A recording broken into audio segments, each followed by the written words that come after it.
ഗുരുവായൂരപ്പൻ ഉപ്പേരി ചോദിച്ചു വാങ്ങിയ കഥ അറിയാമോ?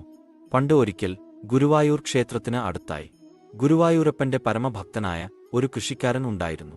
ഒരു ദിവസം രാത്രിയിൽ അയാൾ ഒരു സ്വപ്നം കണ്ടു.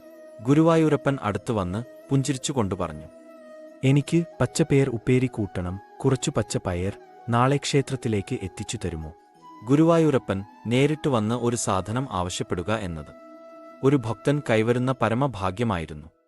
ആ ഭക്തൻ രാവിലെ തന്നെ കുളിച്ച് ശുദ്ധമായി കുറെ നല്ല പച്ചപ്പയർ പറിച്ചെടുത്ത് ക്ഷേത്ര പരിസരത്ത് എത്തി. അദ്ദേഹം പയർ അധികാരികളെ ഏൽപ്പിച്ച് ഉപ്പേരി ഉണ്ടാക്കി ഭഗവാൻ നിവേദിക്കുവാൻ കൊടുക്കണം എന്ന് ആവശ്യപ്പെട്ടു.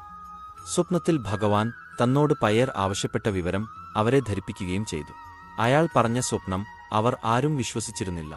എങ്കിലും ഭഗവാനുള്ള ഒരു വഴിപാടാണല്ലോ എന്ന് കരുതി അതുകൊണ്ട് ഉപ്പേരി ഉണ്ടാക്കി. എന്നാൽ ശ്രദ്ധക്കുറവിനാൽ അത് കരിഞ്ഞുപോയി. അതൊന്നും വകവയ്ക്കാതെ